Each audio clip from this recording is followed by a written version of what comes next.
so you can play. MiniWarGaming's Rise of the Blood Reaver. Matthew here from MiniWarGaming.com, and it's time for another story time for the Rise of the Blood Reaver 40k narrative campaign. This is part 5. Once again, spoiler alert, I will be talking about what happened in missions 4A and 4B. So if you haven't watched that part of the series yet, go back and do so. That way you can experience the full story rather than jumping in midway. So, in this story time, we'll talk about what happened, and then I will present what's going to happen next, which of course you can then watch the 2 missions in the links below. The first one, of course, available for free on YouTube, and the second one available for MiniWarGaming Vault members on our website. So let's take a look. Where we last left off, Lord Inquisitor Grigorovich and his Grey Knights were surrounded by Khorne demonkin. To make things even worse, even the Blood Reaver appeared to be there, although in a lesser form. The fight was hard. They needed to secure the shrine so they could destroy it. They'd finally found the crypt, and so they had to try to destroy whatever it is that was powering these cryostorms and not allowing them to bring in reinforcements. And the Grey Knights were victorious, but Grigorovich was slain.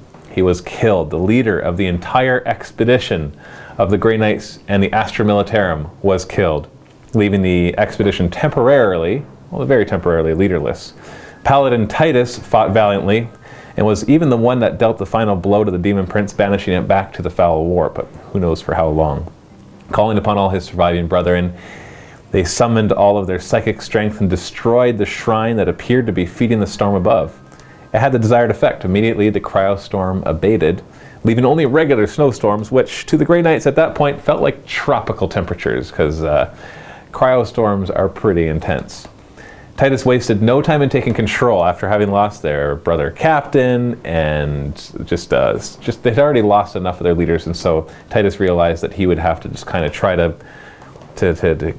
grab that power, not so that he could glorify himself, but so that he could continue on with their goal, because he still believed in what they needed to do there, obviously. Too many of their leaders had been slain, and he didn't want the Tau to be able to regain too much ground. He didn't want there to be hesitation. He must secure the position, rally the rest of the Grey Knights to where he is, and work on purifying the crypt so that the rift into the warp could be permanently closed. He immediately ordered all the Imperial Guard to actually stop advancing on the Tau and instead entrench in their positions. So they had been kind of moving outwards, and in such a way that if they just entrenched where they were, it would stop the Tau from really being able to get to his current position.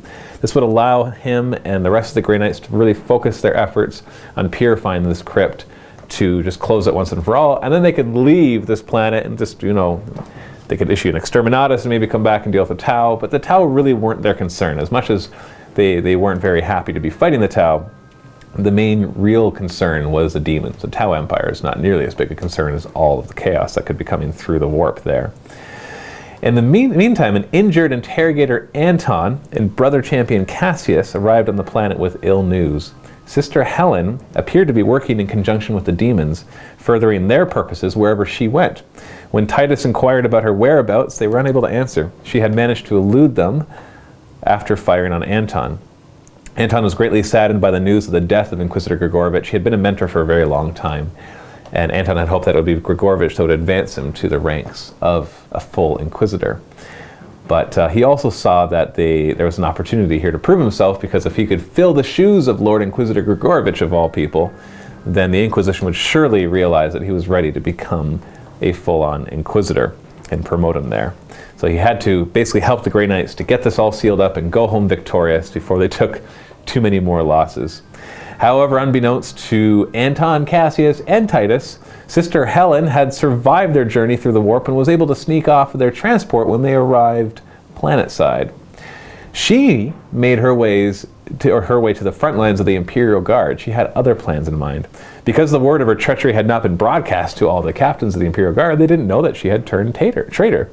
She brought them new orders to supersede the other orders to hold their position, that they were to advance the war front against the Tau and to bring the fight to their cities and their homes. She told them that the Inquisitor's wishes were to exterminate the filthy Xenos from the planet. In truth, Helen's goals were quite different. All of this time, she had been struggling against the feelings of rage and destruction that she knew were coming from the blade that she carried. At first, she thought it was the ancient saint who delivered the blade to her homeworld of Utgard, that was speaking to her through the blade. But as time went on, she realized the truth that it was not the saint, but actually the Blood Reaver himself, who spoke her name and promised her greatness. By the time she made this realization, she had already fully succumbed. She's gladly given herself to the service of the great demon lord of old, although there's probably a part of her that was trying to resist it.